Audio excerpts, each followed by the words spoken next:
City news కి స్వాగతం।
నిన్న సాయంత్రం 5:20 సోదరి రాష్ట్ర జాగృతి అధ్యక్షురాలు శాసన మండలి సభ్యురాలు మా అధినేత మా అక్క కవితక్కను అన్యాయంగా ఈడీ అరెస్ట్ చేయడం, అదేవిధంగా సుప్రీంకోర్టులో తన వివరణను ఇచ్చుకొని తన వివరణను చెప్పిన తర్వాత కూడా సుప్రీంకోర్టు యొక్క వివరణను కూడా వారు అర్థం చేసుకోకుండా నిన్న వచ్చి వాళ్ళు వెరిఫికేషన్ అని చెప్పి సోదాలని చెప్పి వారు తీరా 5:20కి వారిని అరెస్ట్ చేయడం జరిగింది।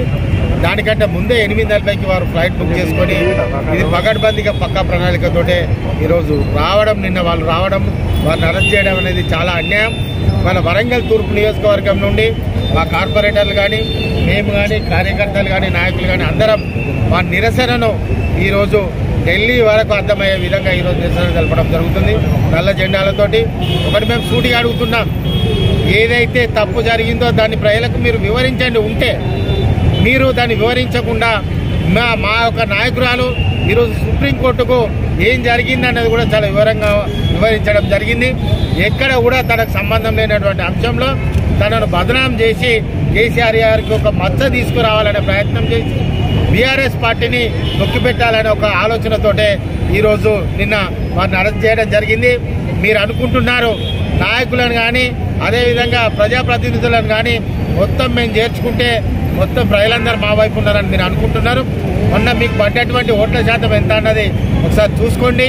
మీకు ప్రజలు తిరగబడ్డ రోజు ఎంత పెద్ద రాజకీయ పార్టీ అయినా కూడా మీకు క్షీణించిపోవాల్సిందే। కాబట్టి రాబో రోజులలో ఖచ్చితంగా ఈ అంశం మీద కానీ బీఆర్ఎస్ పార్టీ మీద అణచివేసే ధోరణి విధానంలో కానీ ఇవాళ కాంగ్రెస్ విషయంలో కానీ బీజేపీ విషయంలో కానీ మా యొక్క ఎజెండా మాకుంది। ఖచ్చితంగా దాన్ని ప్రజల దగ్గర తీసుకుపోతాం। వీళ్ళ యొక్క 420 హామీలు అదేవిధంగా భారతీయ జనతా పార్టీ అవలంబించే ఒక విధానాన్ని రెండు కూడా ఎండగట్టుకు ప్రజల దగ్గర తీసుకుపోవడం మా లక్ష్యం। ఎవరు ఉన్నా లేకున్నా ఖచ్చితంగా దీన్ని ప్రజాక్షేత్రం తీసుకుపోయి పనిచేస్తామని కూడా ఈ సందర్భంగా చెప్పారు।